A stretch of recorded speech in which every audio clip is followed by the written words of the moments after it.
निवडून आलेल्या राजकीय नेत्यांची, आमदार, खासदार, नगरसेवक यांच्या पक्षांतराची आता महाराष्ट्राला नाही अवघ्या देशाला एवढी सवय झाली आहे ना की आता पक्षांतरानं फार कुणाला धक्का बिक्का बसतच नाही। कोण कुठल्या पक्षातून कुठल्या पक्षात गेलंय ते सहज लक्षात ठेवणंही कठीण व्हावं एवढ्या गतीनं पक्षांतर होत आहेत। फक्त एक गोष्ट लक्षात ठेवायची मुळीच गरज नाही, ती पक्की आहे। आणि ती पक्की गोष्ट म्हणजे या पक्षांतराची दिशा। हे पक्षांतर कायम विरोधकांकडून सत्ताधाऱ्यांकडेच होतं, उलट नाही। सध्या उद्धव ठाकरेंच्या पक्षातील 6 खासदारांचं पक्षांतर चर्चेत आहे। आता या पक्षांतराची अधिकृत घोषणा कोणी केलेली नाहीये, पण ते झालंय हे नेत्यांच्या प्रतिक्रियेवरून अगदी स्पष्ट आहे। पण आता त्याच्या पुढचा प्रश्न हा आहे की या पक्षांतराला जबाबदार कोण आहे? पक्षांतर करणारे नेते, ज्या पक्षातून पक्षांतर झालं त्याचे नेते म्हणजे ठाकरे, ज्या पक्षात पक्षांतर झालं त्याचे नेते म्हणजे शिंदे, की या पक्षांतराचा भविष्यात सगळ्यात जास्त फायदा होणार आहे तो पक्ष म्हणजे भाजप? कोण आहे जबाबदार? ज्यांचे खासदार गेले ते म्हणतात पैसा दिला, भीती दाखवली म्हणून खासदार गेले। ज्यांच्याकडे खासदार गेले ते म्हणतात खासदारांचा त्यांच्या पक्षाच्या नेतृत्वावर विश्वास नाही म्हणून आले। आणि भाजप म्हणते ठाकरेंना त्यांचे खासदार सांभाळताच येत नाहीत। खरं काय? पक्षफुटीचं खरं कारण यातलंच काहीतरी आहे की आणखी काही? बोलूयात यावरच। त्या अगोदर बघूयात हा स्पेशल रिपोर्ट।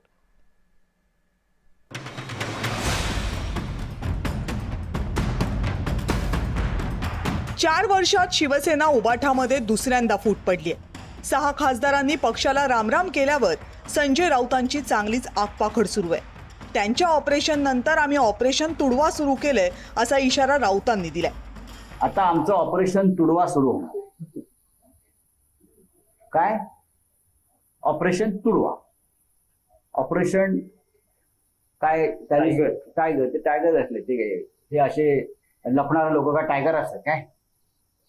टायगर का असं गुहेत लपतो काय? आम्ही टायगर आहोत, आम्ही म्हणतो तुडवू म्हणून। पण वंदनीय शिवसेना प्रमुखांनी पण जाहीरपणे सांगितलं होतं ना, यापुढं एखादा खासदार आमदार फुटला तर बेलाशक त्याला रस्त्यात तुडदवा, कायदेची पर्वा करायची नाही पण त्याला रस्त्यात तुडदवा, हा सुद्धा बाळासाहेबांचा विचार।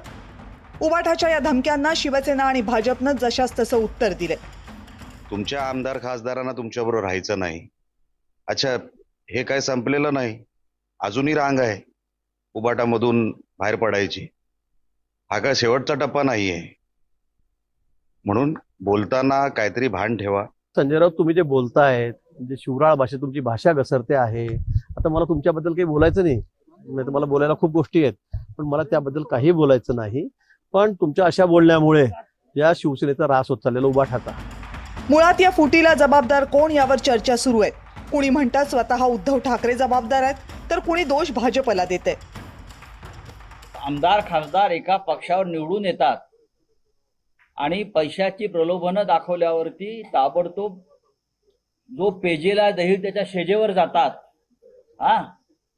ही जर प्रवृत्ती महाराष्ट्रात वाढत राहिली तर एक महाराष्ट्राची जी परंपरा आहे त्या परंपरेचा गुलपिठा झालेला आहे आणि ते करण्यामागे भारतीय जनता पक्षाचं योगदान आहे। एक मात्र नक्की, शिंदेंच्या ऑपरेशन टायगरमुळे 2029 साठीची अनेक समीकरणं बदलली आहेत, खास करून महायुतीमधली।